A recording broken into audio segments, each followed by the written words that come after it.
Hello hi. ആരെയും വിഷമിപ്പിക്കരുത് കേട്ടോ.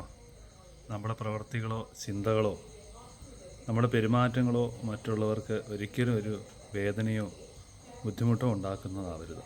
പ്രത്യേകിച്ച് നമ്മളെ സ്നേഹിക്കുന്നവരെ നമ്മുടെ പ്രവൃത്തികളും നമ്മുടെ പെരുമാറ്റങ്ങളും അല്ലെങ്കിൽ നമ്മുടെ സംസാരങ്ങളും ഒത്തിരി വേദന ഉളവാക്കുന്ന രീതിയിൽ ആവാൻ പാടില്ല. നമ്മുടെ പ്രവൃത്തികൾ മറ്റുള്ളവർക്ക് ഒരിക്കലും ഒരു വേദനാജനകമാകരുത്. പ്രത്യേകിച്ച് അതൊന്ന് മനസ്സിലാവാൻ ഒരു ഉദാഹരണം ഞാൻ പറയാം. നമ്മളൊരു പലക എടുക്കണം. പലക എടുത്ത് അതിൽ നിരത്തി ആണികളടിക്കണം. ആണികളടിച്ചിട്ട് അത് നമ്മളൊന്ന് വലിച്ചു പിഴുത് നോക്കണം. എപ്പോഴും ആണി ആ സ്ഥലത്തില്ലെങ്കിൽ പോലും ആണി അടിച്ച പാടുകൾ ഒരിക്കലും മായാതെ അവിടെ നിൽക്കും.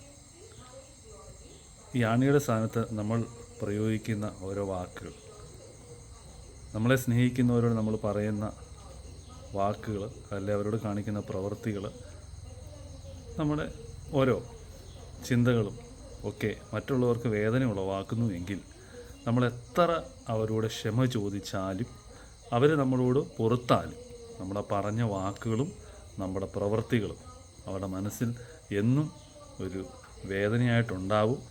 നമ്മൾ അവരെത്ര മറക്കാൻ ശ്രമിച്ചാൽ പോലും ഈ ആണിയടിച്ച പാടുപോലെ അതവിടെ കിടക്കും. അതുകൊണ്ട് നമ്മുടെ പ്രവൃത്തികൾ മറ്റുള്ളവർക്ക് ഒരിക്കലും വേദന ഉളവാക്കുന്നതാവരുത് കേട്ടോ.